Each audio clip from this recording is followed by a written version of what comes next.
Tuh, tunggu ya. Saya mesti lihat di.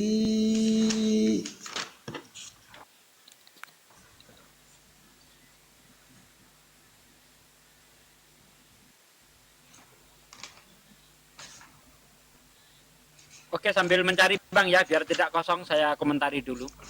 Jadi sebenarnya Oke, iya, silakan. biar nggak kosong, biar Anda cari aja dulu.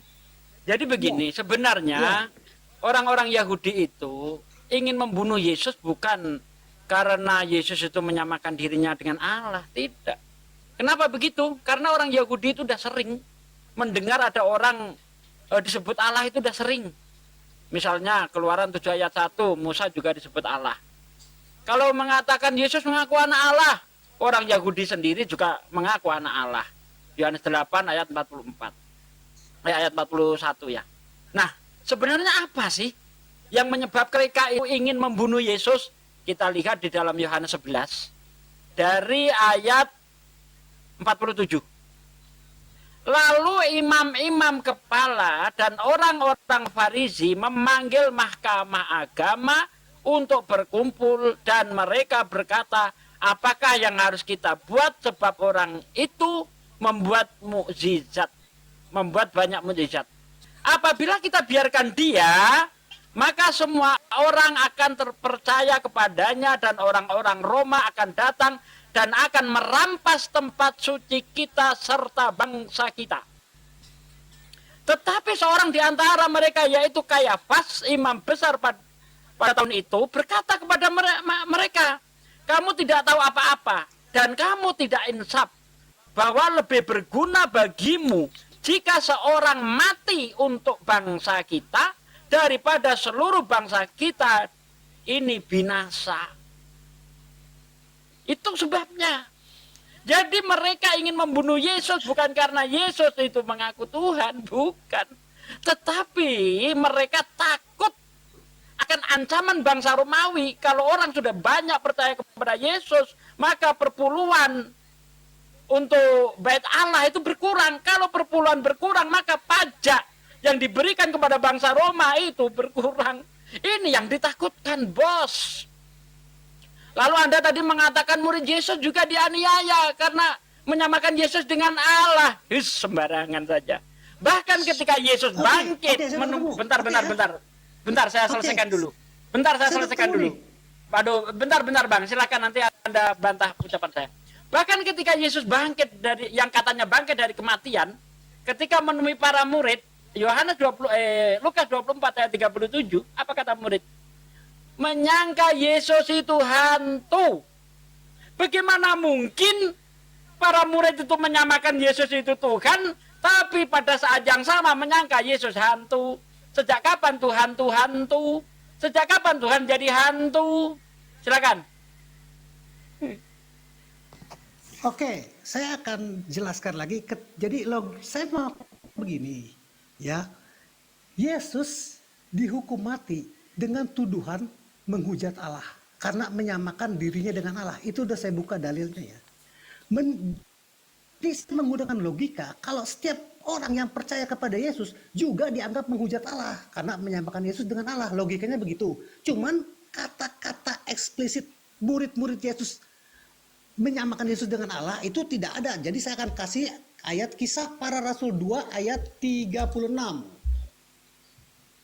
Oke, Kisah Para Rasul 2 ayat 36. Ini yang berkata Petrus nih. Di Orang Kisah Israel Para harus Rasul, tahu. Lukas. Nah, bacalah. Orang Israel harus tahu, baca itu. Kisah Para Rasul 2:36 itu. Dia bangkit untuk menjadi Tuhan. Jadi iya kan ini kata Petrus. Muridnya. Oke, saya akan ulang lagi. Ya, kamu udah tahu, Anda udah tahu berarti. Tahu, kamu mau kemana juga saya tahu. Iya, berarti benar kan saya? Sekarang Kisah Para Rasul 4 ayat 1 sampai 3 tuh. Petrus dan Yohanes di hadapan mahkamah agama. Ini murid-murid Yesus ditangkep-tangkepin nih sama orang Yahudi. Ketika Petrus dan Yohanes sedang berbicara kepada orang banyak, mereka tiba-tiba didatangi imam-imam dan kepala pengawal bait Allah serta orang-orang Saduki. Orang-orang itu sangat marah karena mereka mengajar orang banyak dan memberitakan bahwa dalam Yesus ada kebangkitan dari antara orang mati. Jadi kira-kira murid-murid Yesus itu dianiaya dan dibunuh karena mengajarkan tentang Injil, tentang Yesus gitu.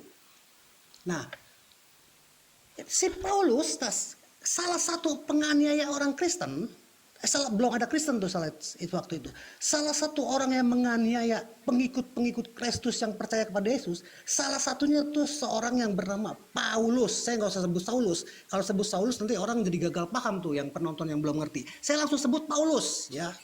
Dia kan ahli Taurat. Dia tuh orang Yahudi ahli Taurat tuh. Dia petinggi yang bisa langsung bertatap muka dengan imam-imam tuh. Paulus membunuh pengikut Yesus karena pengikut Yesus menuhankan Yesus. Jadi Paulus membunuh orang yang menuhankan Yesus. Bukan Paulus yang menuhankan Yesus. Sampai terjadi suatu peristiwa dia akhirnya menerima Yesus gitu. Di saat itu baru dia menetapkan atau gimana, pokoknya orang Kristen, pengikut Kristus disebut Kristen, itu begitu. Silakan. Kalau Anda membawa Kisah Para Rasul 2 ayat 36, Anda apa nggak sadar? Kalau memang Petrus itu mengakui Yesus itu nanti bangkit jadi Tuhan, tidak mungkin Petrus itu berkhianat. Apa kata Yesus? Petrus, kamu akan menyangkal aku 3 kali sebelum ayam berkokok. Mustahil Petrus itu menuhankan Yesus. Kalau dia betul-betul menuhankan Yesus, seharusnya Petrus tidak meninggalkan dia. Tapi justru Petrus meninggalkan dia, berkhianat. Meninggalkan dia, menyangkal dia. Oh bukan, aku nggak kenal siapa dia, kata Petrus. Ya kan, lalu bagaimana para murid? Para murid juga kabur. Markus 14 ayat 50. Ketika Yesus ditangkap, para murid kabur. Kalau para murid pada saat itu yakin Yesus itu Tuhan, tidak mungkin ditinggal kabur.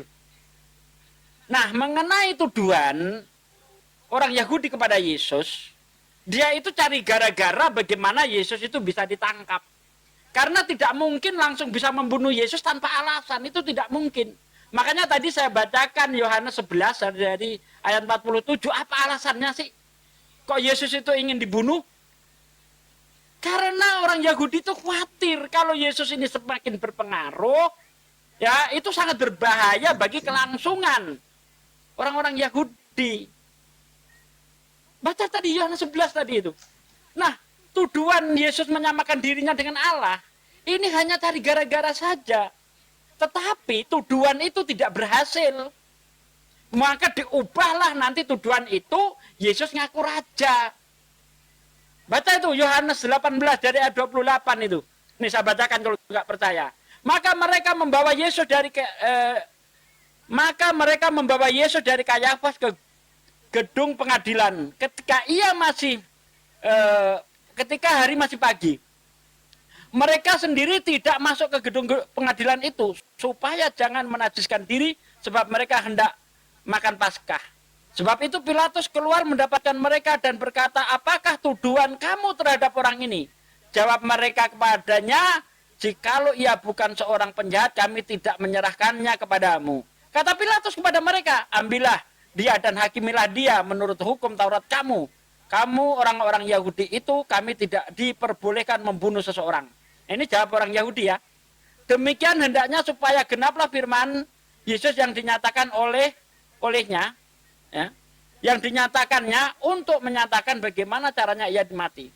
Maka kembalilah Pilatus ke dalam gedung pengadilan, lalu memanggil Yesus dan bertanya kepadanya, engkau inikah raja orang Yahudi? Nah ini dia tuduhannya. Apa kata Yesus? Apakah engkau katakan hal itu dari hatimu sendiri?